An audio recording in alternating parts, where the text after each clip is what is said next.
Good morning, everybody, and welcome back to the channel. So we had our little snowstorm Friday, so that kind of put us out of business picking corn all weekend. So Saturday I brought L2 number 2 in the shop and I started working on it, trying to figure out why it runs so rough. I just didn't like the way the engine ran, so I pulled the valve cover off. I wanted to check there first thing first and make sure we didn't have a valve issue. All the valves looked perfectly fine. I turned it over with the starter button. I left the key off in the cab. That way it wasn't getting fuel to it, so it wouldn't start. Turned the engine over, watched all the rocker arms, push rods, valves, everything moved up and down the way it should. So I thought, well, maybe it's got air in the system. So I started up, I let it run. Probably should have done all this first, but I thought, well, if we have a stuck valve, we don't want to run it any more than we have to. So I started up, I went to each ejector line individually, and I cracked the lines.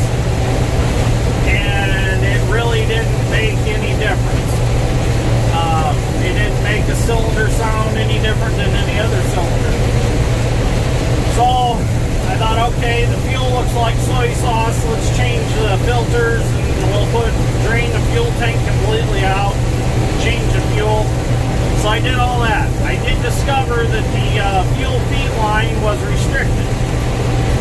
We're up on the sand hill, wonderful corn up here. So I found that was restricted. I blew back through with the air hose, got it unrestricted, got full flow fuel. I was happy with that. Put fresh fuel in the tank, all new filters. I got it primed back up, got it running, still running rough. I have one visual thing that I see that could be the issue. The throttle shaft is dripping fuel out of the injector pump. So I got on the Facebook page for Gleaner combines and I asked for help and some opinions on it, which that's a good source of information at Gleaner page because there's a lot of guys on there that are extremely knowledgeable. They've helped me out a lot on these Gleaner combines. All the knowledge that I have on them, I have gathered from that page. So I really appreciate all them guys helping me. And I know a lot of guys recognize me on there from Dirt, Green, and Steel. And they're like, oh, no way, it's really you. I'm like, yeah, that's me.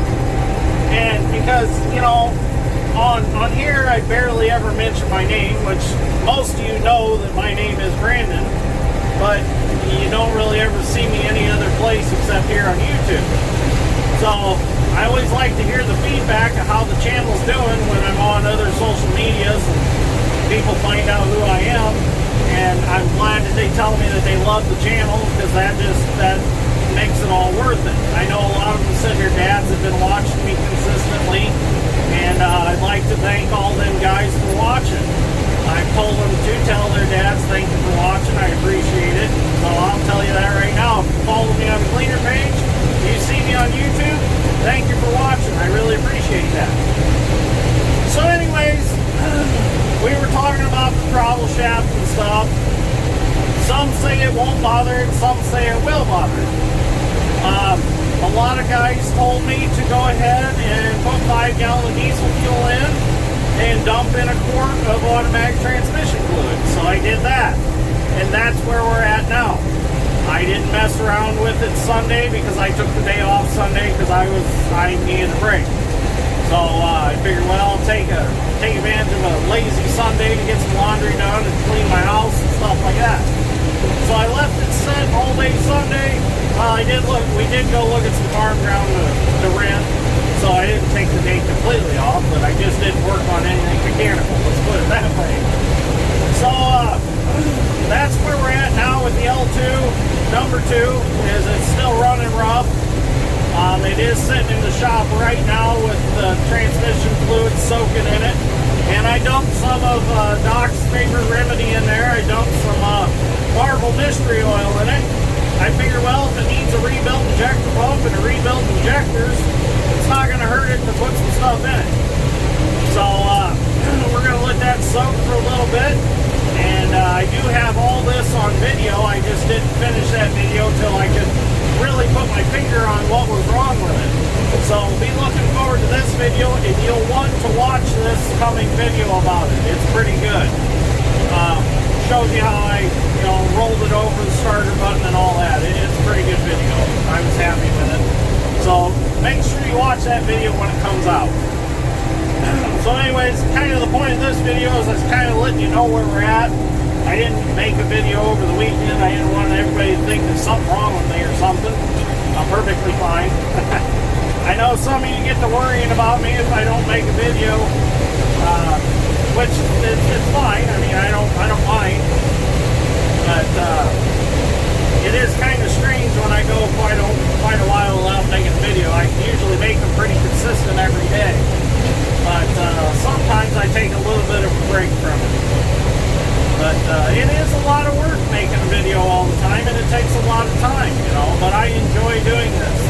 This is fun for me.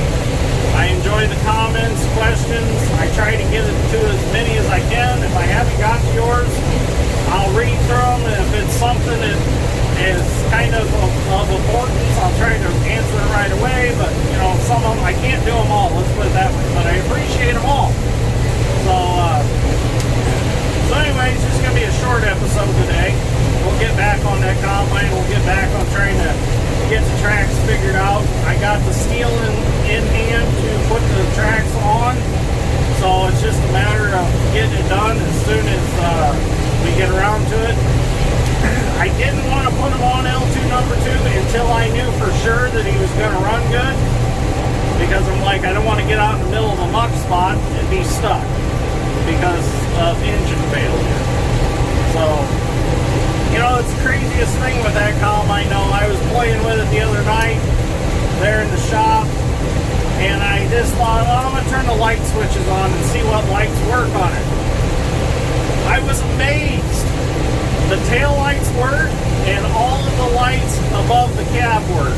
All the field lights work, except for a couple that are down on the sides. Them don't work.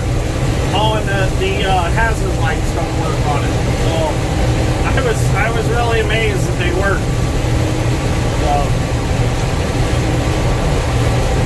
but I realized I had kind of a problem when I brought it in the shop. The head wouldn't run.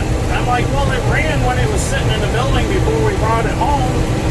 Well, I didn't realize when I was trying to load the head on the carrier, the head wouldn't go up and down. Well, I had thought that it was a fuse issue, and I thought I found a burnout one, so I swapped it out with a good one. And it wasn't even the head. It wasn't even for raise and lower the head. Actually, it was for header control or something. The fuse that I pulled out. Well, what I realized I had done, or the burnout fuse was the one that I had pulled out. Well, what I realized I had done was when I pulled out a fuse to replace that fuse, I had pulled out the head power fuse to make the head run. So I put the fuse back in, and guess what? It all runs. I thought it was a grounding issue from when I pulled the auger out, because the bracket that holds the brace that holds the auger, that braces it to the side of the machine, it actually braces the swivel, so when the auger goes out, it doesn't bob around. The wire for the ground is under the bolt that bolts that bracket to the side of the combine, and that moves around quite a bit. I got to tighten all that up. Well, I thought we lost ground there like we did on this machine we're running now. So, well, I'll just put that wire on the sidewall of the combine like we did this one, and that fixed this one. Maybe that's just the issue with L2 number 2. So I switched that wire like I did on this one, and I got in the combine, it still wouldn't work. But then I got looking at fuses, and that's when I realized, oh crap, I pulled that fuse out to put it in where I thought the other one was burnt out. So that combine all runs, everything works as far as separator and head drive. Oh, we better stop here. I'm just about full. So as soon as we get it running good,